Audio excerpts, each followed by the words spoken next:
que vous allez découvrir. Elle nous parlera de sa vie, carrière musicale, et pourquoi pas aussi, vous aurez un témoignage. C'est bel et bien la sœur Alda Maunga Ngondankoi, Motomonene Kati Nankolo. Voilà. Bonjour, maman Alda Maunga Ngondankoi. Bonjour mon frère Dodo. Toyambio na émission Grand Homme. Est-ce que vous avez Motomonene? Ben oui, yo posa Motomonene. Po toza bana les rois des rois.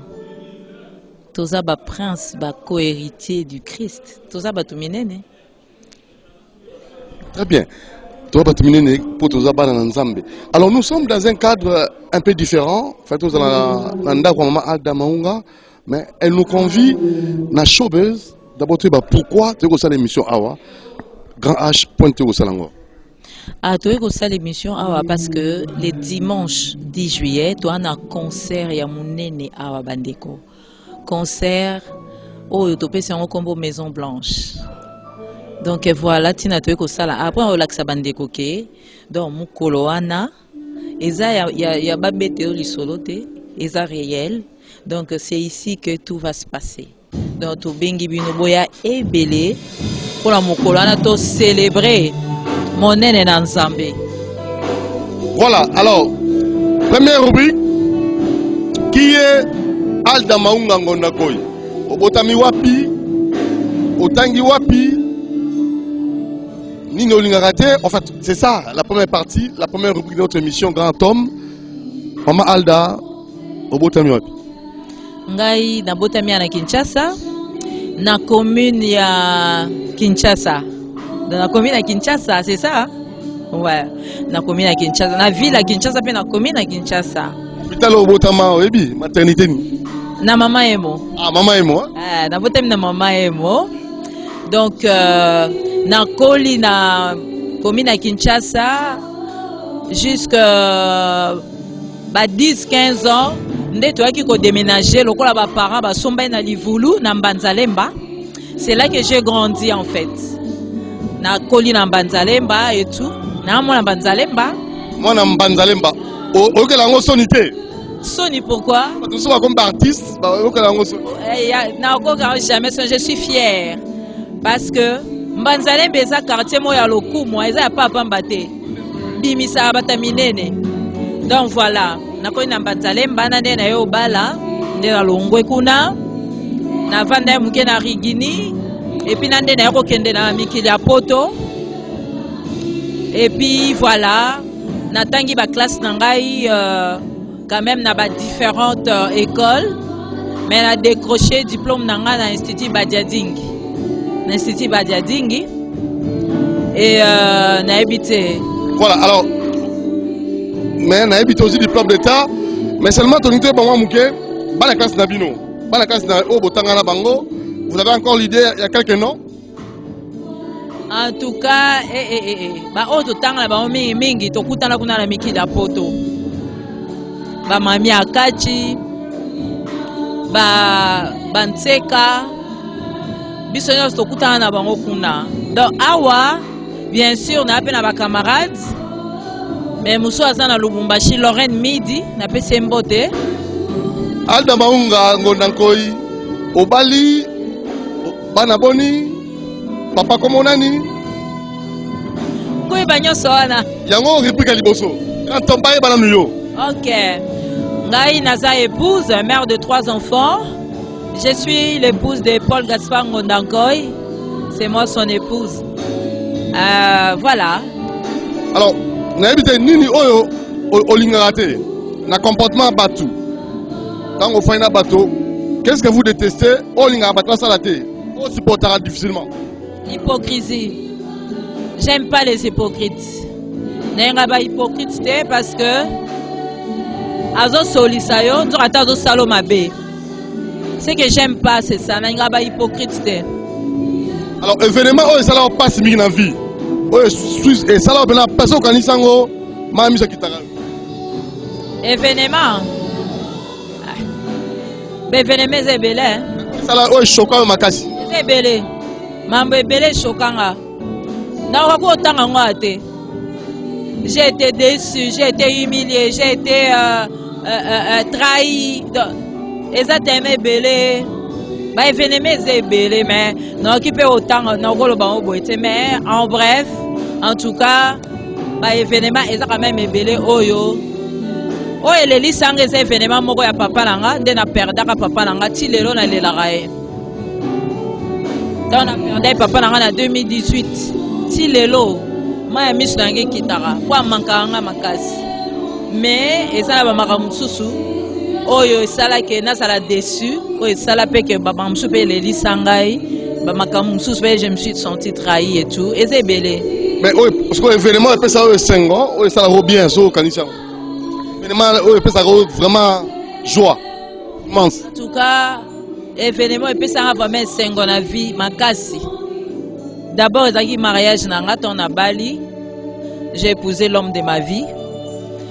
En plus, mariage à moi en Angaï, ton a eu au Balissa. Na moni que non, je suis fière. Na bimi sipe lelo muto batupe ba sepeli na ba Bali. Donc ezaki événement moko esengo makasi po na ngai. Voilà. Ma bota bana. Tant on a boti, eza be événement moko marka pe vi nanga. Po kobo sa te ke ngai, ba médecin baloba ke na obota te. Mais un jour, quand on a commencé maman, quand on a mon bana nangai, et ça vraiment joie moko, ou qui jamais kolonga na vie nanga. Mama Alda Maungango nankoi modèle na yo. Nani oyo ozwa comme modèle? Ou appelle ça yo pour ça. Appelle so tali mutwana alors référence na yo. D'abord modèle à Soleza Jésus-Christ hein.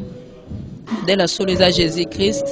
C'est vrai ba oyo to genre ba loka ba midèle pe anase na moi oyo bazanga ati.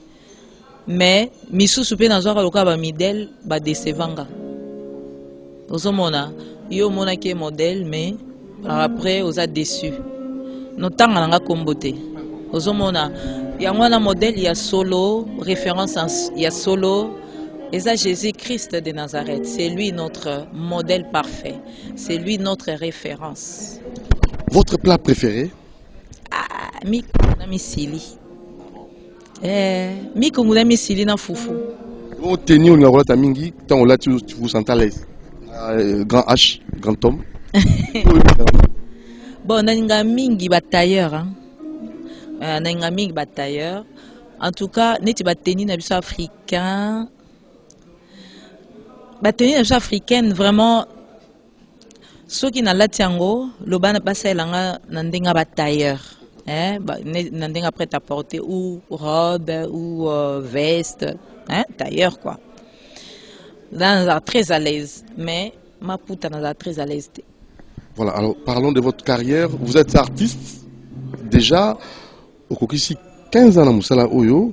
Et tu nous à titre de rappel, l'album déjà Misatou, à titre de rappel, la New Lelo, tu as un titre album. Titre Aliboso, depuis 2011, où irai-je? Au Kendewapi. Il y a mis Balé, en 2015, na frère Paul Balenza, tout ça qu'a featuring. Et puis on a mis ça tout colonne de feu. On a mis Balé, mon bouclier. Il y a mis ça tout colonne de feu. Oui, en 2021, en juin 2021. Donc ce sont les 3 albums que on a sali jusque-là. Troisième album, Yango représenté Batou. Awa, na showbiz, na salle Otozali, le 10 juillet. Donc il y a un concert. Concert, ils ont à 15h. Donc la porte, ils ont à 15h. 15h30, au bandi programme. Bandeko na basombi ba billet te ba se déranger te ba osomba na entrée oye avant 14h pose à place na yo bino mo bomoni ka sala ngo eza vraiment salle moko bien to che 10 000 francs omoni oza en place moko bien confort à bien 10 000 francs ya pamba pona na cause moko cause ya orphelin poto aider orphelin na biso donc to banda 15h porte fungwami 15h30, tu bandi programme Nabiso. Billets en a 10 000 francs. Voilà. Alors, particularité à concert, Oyo, maman Arobeta concert la monnaie. Voilà, particularité nango yango wana, mère et fille, nakati ya thème Maison Blanche. Maison Blanche pourquoi? Parce que Maison Blanche eza kombo nzamba pesa biso tanga kutanaki na biso. Toza na un grand témoignage. Boya mukolana bokoyoka témoignage wana. Boyeba ke nzambo biso tosambelaka ti lelo asalaka. Nzambo biso tosambelaka ti lelo aza na biso aza réel. Donc lolenge akota na foyer nanga, akota na famille nanga. Oki pe okota na foyer na yo, akota na famille na yo. Alingi lelo na émission Grand Homme, bato ba ya concert. Le 10 lelo bazwa déjà moi muke kaka témoignage yango aux artistes au sein la nzambe banakala. Siko nzambe so ayeko visiter sous pour la deuxième fois lolenge kadi c'était comment pour bato ba ba mlaza nini na solo. Poza na nzambe ozaka mwana nzambe. En tout cas, non peut ça moi illustration moi ya muke pourquoi parce que ce n'a bien dévoilé bato ba déjà c'est OK. Et le goya liboso na lobaraka na 2020 pendant les confinements Dieu nous a visités. Nous avons tout quitté, tout jeté et puis totikala ki libanda pendant une année et 3 mois, pendant 15 mois. Et ça, une chose incroyable. Boya boya koeba. Qu'est-ce qui s'est passé? Qu'est-ce qui s'est passé réellement pour que tu se retrouves libanda, pour que tu bois kanyonso, pour accepter volonté en Nzambe. Donc vous êtes tous les bienvenus. Boya na esprit à l'osambo. Boya na esprit à ya ko critiquer total à ceux qui n'engene. Boya na esprit à l'osambo parce que yé moko le roi de roi kozala wana zo c'est la bino. Mutu na mutu akozwa part na ye. Et là on senga bino ka yango wana. Dans moi extrait muki à témoignage les jours là, bokoyoka soit en long et en large. Voilà. Alda Maunga Ngonankoy, Sœur Alda, notre invité, la grande personnalité que nous recevons pour vous dans l'émission Grand Homme, Maman Alda. Babengyo motomonene obité, toza monene pour nzambe otondimela la monene. À part na yo la société, nini oyo sala na kati ya société na yo, o fana kolba naza quand même ko participer pour mboka na ngai, pour le développement mboka na ngai. Eza création ya ONG nanga, on a s'occuper na borfela. Ouais, ONG nini? Sourire des enfants. Sourire des enfants. Et là, au créant au camp? Pardon? Au créant au camp. En tout cas, sourire des enfants, na créant ça fait au moins maintenant, parce que na Europe, ils ont déjà reconnu depuis 2017. Na bande ko siaka ba papier na mboka na biso. On a banda musala na installé ango. Mais depuis 2017, nazaki déjà na mikila poto déjà zaki reconnu. Donc awa naza déjà na ba orphelin on a edaka. Ezate que soy na aidé fona benga presse pour balakisa non. Na eda orphelin mais sikoyo nazo créer structure nanga moko pour aider ces enfants là. Naza déjà na bana, na déjà na 15 enfants. On a aussi en charge. Pour le moment, na oluke la bango esika. Poto banda ko aider bango. Donc voilà, c'est un peu ça. Et ça moi apporte aux alliés ko amène ya komema na société na biso. Pourquoi domaine ya orphelinat? Pour le domaine orphelinat. Non parce que ezali vocation na ngai. Nzambe nda tindira na salango. Déjà, on peut vous contacter. Bon, ça, on va faire les bails lambogo. Bayara, bangonyo soto, yomogo pona, mutu oyo osunga. Ngana opona te, bien sûr, toki ko aider batunyo sote. Impossible. Mais, nazu quelques bana, na besoin banara ya mikie. Na tranche ya de 2-3 ans jusqu'à 9 ans. Ma tranche wana. Pour la bango mikenga mona éduquer bango. Na mona pesa bango affection wana. nga mona lakisa bango nzela natangisa bango si mukona tika mokili oyo. Voilà. Alors, vous avez 3 albums, mais maintenant, Colonne de Feu.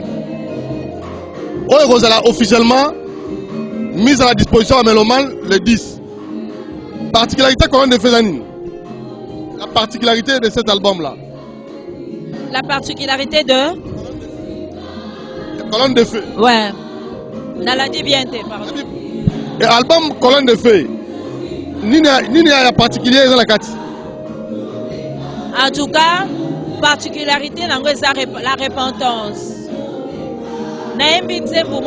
Parce que c'est une chanson qui a été vraiment inspirée et le Seigneur a insisté là-dessus.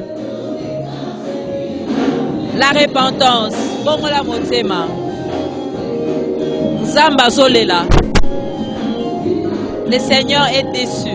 Ada déçu na banana. Aosenga ba ne ba bongo la mitema tant que toi na bomoy. Toye banzambe la bosolo to banga e. Tamba na robanga e. Parce que le lorsque to kufi c'est fini. Ce to kufi c'est fini. Il négocie pas avec les morts. Il négocie avec les vivants. Asengi la biso to se repentir. Mabe komi me ebele na mokili. Mabe komi ebele. Azo senga biso te se repentir, to zongela e, to zonga lisu na ndaku na e. Batu mingi bapesi nzambe mokongo, batu mingi bazo sangisa e na biloko mokili oyo. Batu mingi bazo sambe na bosolo te, batu mingi balati hypocrisie. Nzamba bazo senga na biso to se repentir, to yeba e na bosolo, to tika masumu, to tika kozala attirer na biloko mokili oyo. To sunga église na ye. Moto akosala ba shopping ya bambongo ebele, mais pas pesa offrande d'église. Alors, ça va miette. Pourquoi? Voilà. Alors, dans ce labino, on a une conférence de presse. On est allé à hôtel Béatrice et Nassima Tozonga.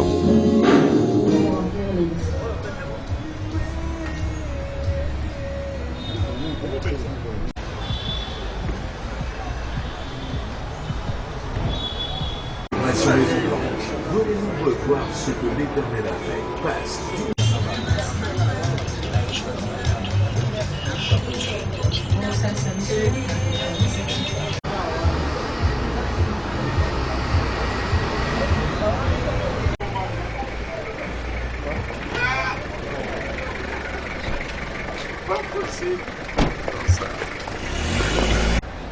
Chers collègues, je vous annonce l'entrée en ces lieux de la sœur Agda Maunga Ngondakoy et de la sœur Priscilla Ngondakoy Massawabo qui nous ont conviés ce jour à ce point de presse.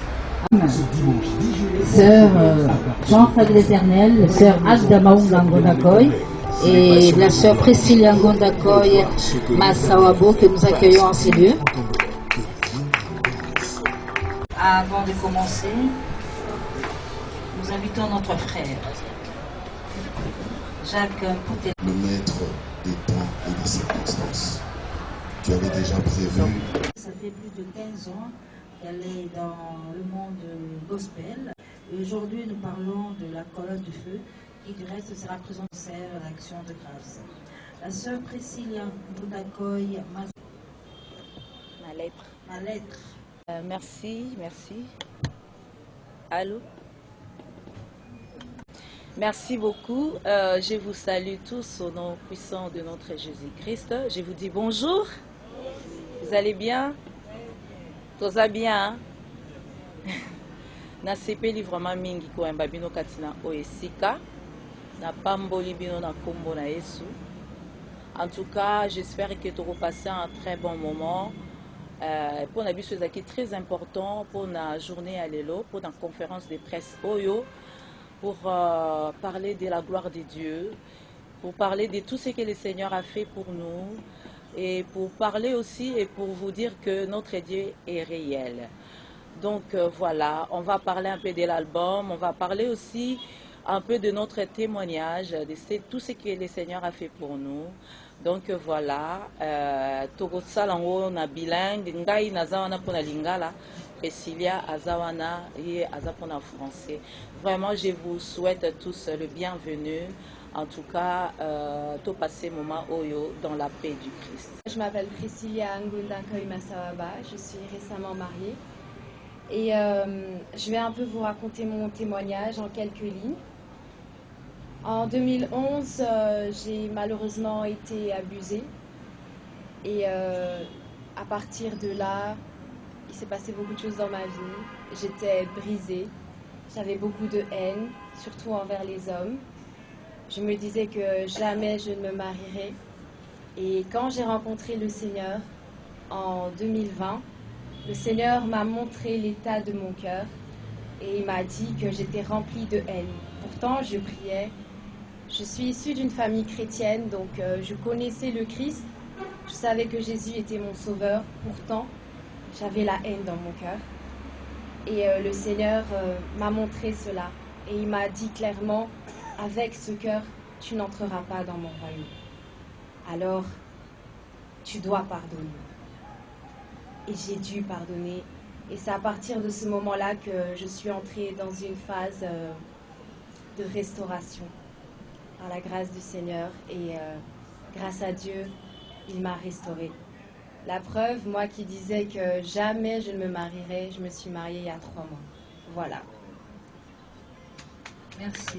Merci Priscilla pour cet émouvant témoignage.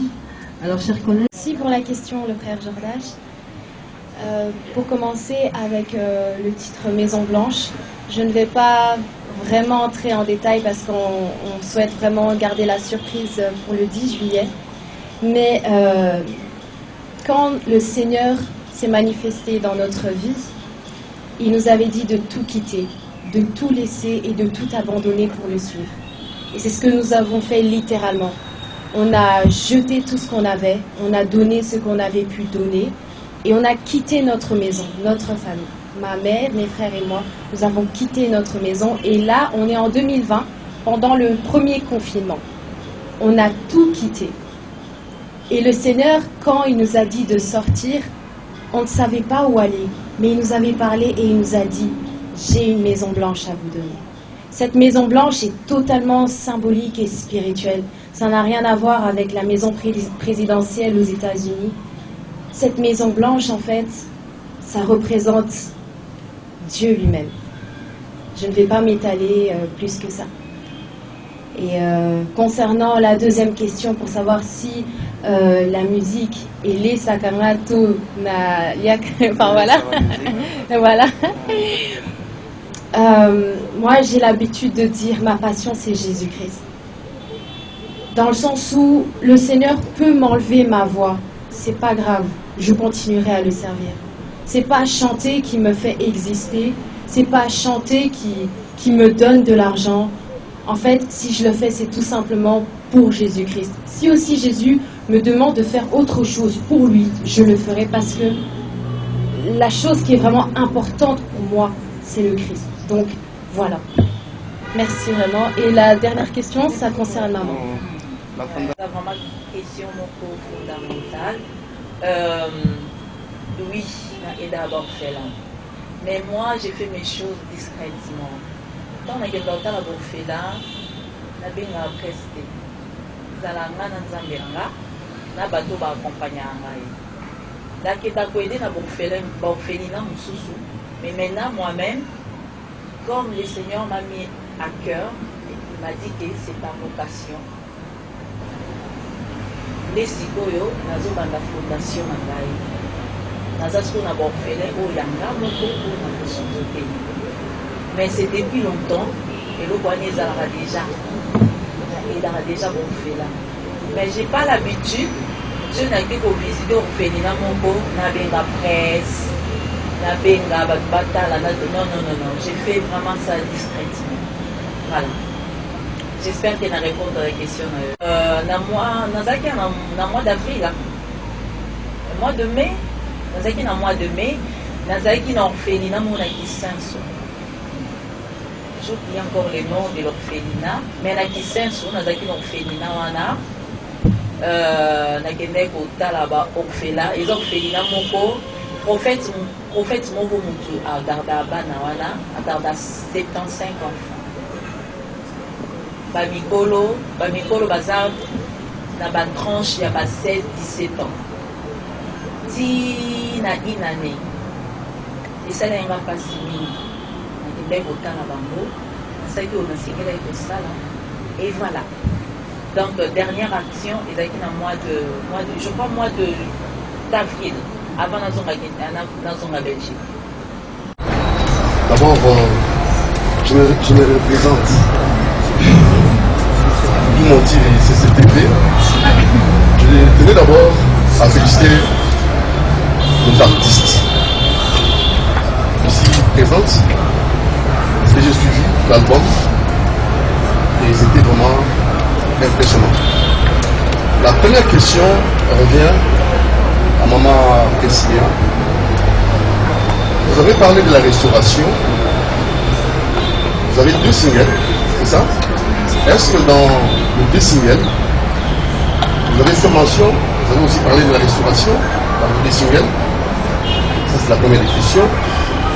Pourquoi vous insistez sur la restauration? Est-ce nos artistes, ceux qui font la musique chrétienne, ne mènent pas une vie correcte dans l'éducation? Maman Damaounga a 15 ans d'expérience. Maman a invité ouvrir la musique et prestation a sorti album colonne de fait en même temps on a des singles. Nous qui au Moni Pesa, il y a 6 canaux qui me rencontrent. Au Sénat Nzambe, témoignage autour de la question. Nous, Nicoyo, Nzambe a la question de Sika, dans le salon à Bino, au Oumé, dans le Madaka. Pour la bourre d'un album. Ça, c'est un témoignage. Ni na Sika, tu te vois sur un témoignage de la Sénat Nzambe. Une rencontre particulière pour nos artistes. Vous allez 15 ans. Nous, on a des Arabiens, on a des Arabiens. Avant, on a des Arabiens. Nous, on a des Arabiens. Merci. Parce que, premièrement, moi-même, j'étais un cœur brisé. J'étais un cœur meurtri. Et je ne peux que donner ce que j'ai reçu du Christ. Et j'ai été restaurée. Et voilà pourquoi j'insiste autant sur la restauration. Parce qu'il y a aussi beaucoup de personnes qui ont le cœur brisé. Beaucoup de personnes vivent des blessures intérieures. Je ne le dis pas de moi-même, c'est parce que le Seigneur me l'a lui-même dit. Et il a voulu que mon ministère soit basé sur la restauration des cœurs brisés. Oui, vous allez comprendre ce cheminement que j'ai eu avec Dieu et on le découvre également dans mes chansons. Mais pour cela, peut-être que maintenant, avec juste les singles, on ne comprend pas trop, mais avec l'album, vous allez beaucoup mieux comprendre. Voilà. Nini ya sika na Nzambe na yo oyo ya sika ya nga na Nzambe na ngai oyo eza vraiment ya sika ya nga na Nzambe na ngai d'abord na restauration. Dieu m'a restauré. Dieu a restauré ma famille. Dieu a restauré mes enfants. Dieu m'a restauré. J'ai fait un long parcours avec ces dieux-là pendant 15 mois dehors, en dehors de ma maison. C'est pas quelque chose de facile. C'est quelque chose... ça ne va pas dans sa tête. Et l'eau vraiment ya sika oyo et salami na vie na nga ya moana. Yango na lobi concert oyo eza ou pas ba concert nyonso na beta. Eza ou pas ba concert nyonso na beta kati. Eza concert oyo ya Sœur Alda, la nouveauté. La nouvelle Sœur Alda. Naïmbe la Nzambe, oui bien sûr. Ça fait 15 ans yango. Naïmbe la Nzambe. Mais ça fait maintenant 2 ans que je fais un parcours avec Dieu. Le Seigneur, quand il est venu tout changer dans ma vie.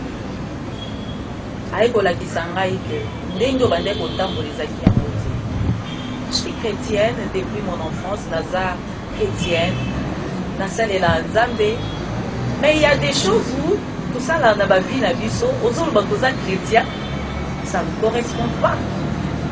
Na vie à moi en Nzambe. Toza ba bilo musu to kangama na ngo esala ke ekabola biso na nzambe. Yango mona ba musu azo sambela mais il y a rien qui change dans sa vie. Sa vie ne change pas. Des problèmes sur problèmes. Malheur sur malheur. Moi au pamba mais ça dépasse que pourquoi barrière, yo moko tie barrière moyen aussi mba ilaka na yo ezalité. Donc ngai sœur Alda Yakala na bande ko tambola na ba normalité en tant qu'une servante de Dieu. Na bande batanga Bible te. Na ko sape une semaine na sambelado. Na kena l'église dimanche na zongi pour moi ça suffit. Donc je menais une vie païenne en fait. Mais maintenant pendant 2 ans j'ai fait une rencontre personnelle avec Dieu. Le Seigneur m'a changé, il a changé ma vie. Tout comme pas que changer vie dans le lot. Makabo biso to vivre eza réel. Eza di sapoté. Eza nini moko ti to interpréter mais eza réel. Eza vraiment réel na kati ya poto 15 mois libanda. Na Nzambe. Nzamba lobi, tu sors. Tu es ma servante, tu as ton appel, l'Abraham avec son appel, yo posa un appel na yo. Bima landa kuna yo landangai. Boaka nyonso, tika nyonso. Bima landanga, na boaka nyonso. Na tika ka ne lambo nga na lata na nto, même les enfants. To boaka tout. Tozo luka bat ba yo replo. Na zone ici clé anda. Mon mari à Kinshasa, il était au courant de rien. Yangwana bandeko, notre Dieu est réel. Tout ça, très très attention. Tant que tu as la Nzambe wana, tant que tu as la Nzambe, notre Dieu est réel et il est près de nous. Azam musika tenabiso. Biso kasaza nsuki na mapata soki wabino. Il est avec nous. Parce qu'il voit tout ce que nous faisons. Yozo sa la Nzambe mais oza amaka mususu. Ezo sala. Ezo déranger Nzambe. Alors, tant que tu la kaimi monisa, monisi, ngana lukaki ayaki, atalaki ma bien angati, ataki ongana zaki te, loko aza Nzambe oyo, aza na miséricorde belé, asenga miséricorde wana, asenga grâce wana, ayeko mimonisa. Il parle d'une voix audible à ma fille. Et depuis 2020, mai 2020, notre vie a été bouleversée. Il a vraiment bouleversé notre vie. Mais dans 15 mois, on était très heureux. Très heureux par rapport au Koutounande Tozaki Nanda. Même Bana, on travaille plus que des Tozaki Nanda, on travaille très bien à l'école. Parce que nous avons point moureux et exploit. C'est ça le merveille de Dieu. Notre Dieu est très merveilleux. Merci, Sœur Alba. Et Dengolobi wana mingi bazo vivre na fornication, c'est un péché. Fornication est un péché makasi. Mobali akoyeba mwasi na ye, tango akobala ye akohonorer. Mais mingi tozomona ekomi nango normal, surtout biso pe na mikila poto, tokoma obenga ngo mon compagnon, ma compagne. C'est vraiment un péché, que ce soit pour les chrétiens, que ce soit pour les athées, que ce soit pour na batu oyo bandimela Nzambe te. Biso to ba na Nzambe. Mais toi, la fornication, c'est vraiment un péché. Nous sommes dans la balité, mais comme déjà pour la bazemi, comme déjà c'est vraiment abomination. Donc mon frère et le qu'on employé bisayo, ce que la maman Luka honoré, ce qui est que makambu, bosala qui avant mariage, bosengi bolimbisi, Nzambe aza Nzambe na mawa, abolimbisa, fait au réparer. Honorer maman comme ça bokoti na ba norme bokoti na ba norme o ebengami norme ya libala o eza institution divine mais na lobite ke okota lola te soki ezaki liwele ye dio lelo eke kokuta yo ozo vivre na copine wana ko makambo susu wana eza c'est clair parce que eza na ba norme ozo tamba na ba norme te. Donc c'est mieux, il y a pour ça, pour éviter que ça un rapport sexuel avant les mariages. Préserve-toi, que ta femme se préserve aussi avant les mariages. Comme ça, tant que balana, kosangani eza mpona lokumu ya nzambe, mais sinon kovivre et kosala par rapport sexuel avant les mariages, c'est vraiment un péché. Ta motivation, tout laisser pour suivre ce qu'on t'a dit de faire. Pourquoi? Qu'est-ce qui t'a motivé? Merci frère Christian pour la question. Alors, c'est une très très bonne question. Qu'est-ce qui m'a poussé? Je pense que c'est la foi. Et, je n'avais rien qui pouvait m'attirer vers l'extérieur. C'est la foi. J'ai eu confiance en Dieu et c'est tout. Voilà. Okay. De ma lettre ne parle même pas de David et tout, hein, mais ma lettre, ça parle vraiment de mon témoignage et de mon histoire. Et ma lettre, j'ai écrit ça l'année passée, mais David, moi j'ai connu David depuis 2018. Voilà. Ok, nous passons le micro. Tout le monde a un nzambe wana te toyokaka ye bao baza na ngolo toyokaka ye bayokaka ye nga naoki koloba eza kaka foi na ngai relation personnelle oyo nazali kango na nzambe ntango makambo wana ekomaki jour ya liboso ntango nayoki voi wana nga mo mpe na bomoto na nga nakotaki toti. C'est pas que je me suis emportée directement, je me suis entêtée. Le Seigneur m'a dit, l'obéissance vaut mieux que le sacrifice. C'est que le Seigneur voulait m'apprendre, il voulait m'apprendre de ne pas compter sur personne, de compter que sur lui. Parce qu'on a tendance, surtout nous les mariés, les femmes mariées, on a tendance à compter sur nos maris, nos familles. Mais Nzambe a appris que je dois compter seulement sur lui. Yango ebisaki ngai, tu dois tout jeter. Parce que j'étais aussi attachée aux choses de ce monde. Au moins, mon frère, j'aimais beaucoup de belles choses. Et l'autre chose est à commoder dans la tête. Alors qu'il y a des gens qui souffrent, il y a des orphelins qui cherchent de l'aide. Ils ont ils ont SDF, sans abri, ils ont besoin de sungi. Ils ont besoin de sambongo et belé pour son belamba. Ils ont besoin de sambongo et belé pour son passapa. Nzambe tango ayebisinga makambo wana nyonso na Bible, ça c'est Dieu, parce que c'est lui qui me connaît. Donc ça vient de lui. Bien qu'il ait qu'on résister, il faut 7 jours. Il faut préavis à 7 jours pour n'avoir qu'un nyonso. Dans 7 jours, il faut tout vider. Et c'est ce que je fais. Donc c'est ma foi. C'est ma foi. Merci, mon frère Espérant, pour cette magnifique question. C'est vrai, l'appel est particulier, mais je vous donne un simple exemple. Abraham a quitté sa contrée, il était seul. Juste une question. Il était avec sa femme, il est parti avec ses serviteurs aussi. C'est la même chose ici avec nous. Dieu a parlé à travers moi. Et dit à maman, quitte tout, abandonne tout. Et quand elle dit, Nyosoana, Ndaku, Milamba, Bassani, Bakiti, tout ça, c'est ça en fait qu'on a laissé. On a abandonné notre quotidien, nos habitudes. Voilà.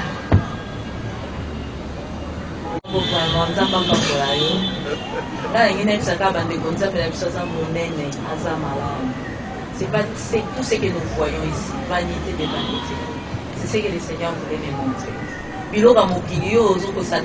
une belle maison, j'ai des voitures, j'ai ceci, j'ai... Il n'y a pas qu'un jour tu vas le réussir. Moi aussi j'étais comme ça. Je m'attachais trop à tout ce que j'avais. Le Seigneur a eu la vanité de vanité. Tu dois tout abandonner. Abandonne ton quotidien. Tout. Prends tes enfants et pars. Tu comment qui va SDF, dans son site, on doit dire banda vie. Banda ko là na ba hôtel. Tu as qui son adresse. Tu as qui son adresse. Tu comment ko là na ba hôtel. Donc en hôtel tu vendis 2-3 semaines. Le Seigneur nous dit, vous devrez partir. bolongwe wana bozwi bavalise tokoma tambola bavalise bagage à main quoi. Otie juste le nécessaire en fait. Pendant 15 mois on a donné des batailles à la télé. On est dans les réseaux sociaux, on était privés de tout. On était qu'avec Dieu et on était bien. Apparemment, curieusement, on était bien. Pour ça qui vraiment très bien, très à l'aise. Mais entre-temps, on s'est posé des questions. Mais Seigneur, pourquoi? Pourquoi tout ça? Il faut tout ça quand même, Nanda. Il faut tout ça quand même, boy. Des fois, il nous répondait, est-ce que mon fils avait une maison? Jésus avait une maison. Je dis, ne connais pas Jésus quand même. Mais c'est que le Seigneur voulait nous apprendre seulement qu'il n'est pas à ne pas être attaché aux choses de ce monde, parce que vanité des vanités, tout passera. Un jour, avant de ma vie hôtel en hôtel, tu l'as la libanda. Tu l'as la libanda dans un vingtaine. Le Seigneur, Aline Kiatali Bisongo, pourquoi? Parce que lui, Alda, tu sais pourquoi tu es dehors? Pourquoi on l'a dit banda na bana? J'ai voulu t'enseigner. Combien de fois les carabas sans abri?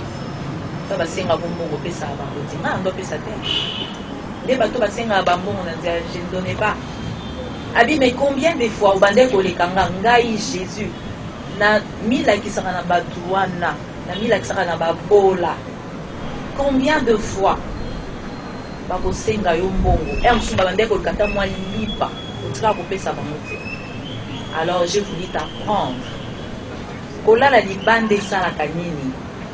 Bato mona libanda em souba za famille mon ba libanda ba souba sala ba 10 ans, 15 ans libanda na poto. Bana banda kuti bazo telenga na badara ba métro. Yo za na confort na ndako na yo. Combien de fois au pensant à bango, au même moment ta moi et loko pour payer sa bango ba ya. Donc simplement le Seigneur voulait nous enseigner tout ça. Parce que pour le moment, na okole kamubola dit. Pour les moments, comme on entend, bien sûr, je ne peux pas aider tout le monde, mais Moutoua s'est présenté devant moi, on peut les aider. Voilà. Donc, merci mon frère. N'a pas de particularité, on a sa maman, il y a sa maman. On a une particularité dans la rumba, je suis très à l'aise dans la rumba. Je suis très à l'aise dans la rumba. Voilà. Et n'habitez pas à côté technique. Et Célia, elle est voilà. Elle est dans tout, hein. Bon, pas dans tout non plus. Bon, pas dans tout, mais peut-être elle-même elle va répondre à ça. Mais elle, c'est beaucoup plus. Tu peux répondre à ça. Oui, je suis plus à l'aise avec les chansons en français. Même si avec les chansons lingala aussi je peux chanter, les chansons d'adoration aussi. C'est surtout ça qui me caractérise un peu. Voilà. La showbiz, c'est ce qu'on découvre dimanche, la showbiz. Le bombelage solide. La showbiz, pour Bombeli Bino, une partie à témoignage, pour Atozo Lubaka ba extrait. Pour Bombeli une partie à témoignage, il y aura la louange d'adoration. Na podium, maman na moana. Banzembo angwasuma bezali. Banzembo ya adoration, comme je suis adoration ezali. Pardon? Oui, on va demander au manager. Il y aura aussi d'autres surprises, hein. Il y a aussi des invités surprises. Voilà. Comment vivez-vous votre vie d'artiste au niveau de Bruxelles avec d'autres artistes? Oui, c'est vrai que Maman Damaunga Ngonankoi, Tomoni Mona, na maman, et à répondre à ma question, et pour répondre à ma question, vous ne trouvez pas que c'est un danger qu'au côté de sa moana, na makambo ya musique, na mboko yo? C'est pas moi, c'est Dieu. Nzambe nde mutalinga ezala bongo sikoyo linga na sani ye moko lokola linga ezala bongo ye moko obatela ye moko otambola na ye voilà ezanga te. parlez un peu parce qu'il y a une conférence de presse au moment où Belé. Événement Oyo, elle est 10. Nzambe a visité Bino. Nzambe a orienté Bino. Est-ce qu'il y a encore des histoires au Patoro Oyeba? Oyo Yebi. Parce que yom dans la carte intimité on nzambe ngala na carte na kotati. Mais maintenant bateau ba royal le 10 juillet. Ah on a showbiz place to fandi à place pour ça la répétition. Qu'est-ce que vous réservez? Qu'est-ce qui va se passer réellement? Pourquoi on le rend vous allez? Je le sens. Toyebite, toyebi magambo elekate. Toyebi magambo elekate yo nanga toyebite. Biso to sali programme na biso en tant que les humains. Mais ce que Dieu va déverser ici, on ne sait pas. Voilà, tout est bité. Vous allez chanter comment? Ils ont un album, il y a mon parce que bon, l'enfant des singles et vous avez colonne de fées. Vous allez faire comment? Il y aura, en fait, parlez-nous un peu de l'événement. Il y aura enlever les rideaux, il y aura d'autres groupes, il y aura aussi d'autres artistes qui vont jouer avec vous. Tous les Yomoro du début jusqu'à la fin. Mais non, avant tout banda, enlever les rideaux et Zali, enlever les rideaux et Zali et tout. Et puis voilà, il y a une surprise. Et Priscilla pas dans la marraine de la musique. Marraine n'a pas découvrir comme Koloana. Et la surprise. Oui, bah pour tout ça, il y a marraine, bon, il y a un bango, bon, la marraine. Marraine est nan. À sa partie, ça mène en Mboko. Artiste mène en Mboko. Et la surprise. Voilà, à Rosana Bilolo. Aroya, le dimanche à Rosala, parce qu'il y a marraine. Vous allez découvrir Star Amounene le 10 juillet, Awa, avec maman Alda Maunga. Alors, mon manager est Delix Arlo. Ah, mon frère Delix. Avec Centre de l'Éternel. Mesdames et messieurs, le 10 juillet, ça va yinda, ça va te la danser. Bandou les salamans, on a sobé, c'est Fouramate. Et Fouramate le 10 juillet. Avec la très distinguée dame Maman Nankoy Alda Maunga, Babetoli Solote, quand elle s'en a la tortille à la tête,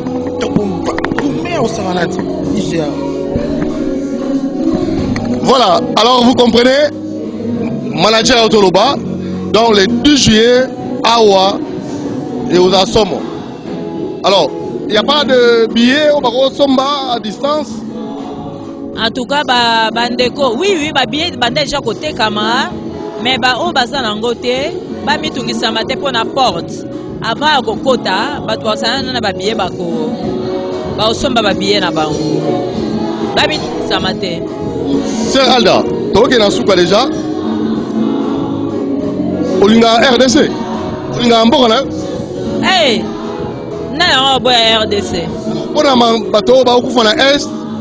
Un mot, bano bakumba orphelin, maman bakumba veuve, tout ça, ça fait mal. Aux amours d'Amboka Congo, ni ne roloba, pour la mité mana aux aliko zoka, pour la maquiller aux autres à l'Est. Ils a pas si mingi, ils a pas si. Mais, nous avons ça au téléma. Nous avons ça au côté, mais tout bon de la mingi pour l'Amboka Nabiso, tout bon de la mingi. Tout le bango boété. On prie et Dieu parle aussi pour notre pays. Mais un jour, notre Dieu se levera. Le temps n'est pas encore là, il va se lever. Alors pour clore, vous avez des remerciements? De remerciements? Pardon? Des remerciements. Pas remerciements la manane. En tout cas, on a remercié Bilonyoso. On a remercié chaîne CCTV. Moron Djambe. Merci beaucoup de vous l'émission à Bino. Zamba Pambo la Bino, Pambo la Bino. Na remercier pe bande kono so ba Olanda biso, bande kono so ba soutenir biso. Ba ya kwana ebele, o ba ya to ya ko célébrer. Nzambe oyo azamokeli na nyonso. Nzambe oyo akutana ki na biso, oyo akutani na biso, o to tamboli na pendant 1 année et 3 mois. Et à ma sapoté et sa vérité. Donc voilà, c'est un peu ça. En tout cas, nous avons battu la bino, apambo la bino makasi koleka. Beaucoup de bisous à mes enfants, à mon mari, à mes travailleurs. Soyez tous bénis. Bye. Alors nous allons vous laisser suivre les séances de répétition pour le 10 juillet. avant-goût de Bogota là en live, nous avons la répétition. Mais nous sommes pour vivre le 10 juillet. Venez nombreux ici, dans Showbiz, de 15h, 30, 15h, X-Time. Donc ça sera du show, du boom. Nzamba Rosala. Les assommes. Allez, suivant. Merci à Moron Djambé, merci à Alain Kabongo, à tous nos exploitants. Bruno, Fiston, Alain Kabongo et pourquoi pas aussi Dieu merci Kifou, Fiston Atunga. Qui d'autre? Christian Banjolo. Allez, suivant.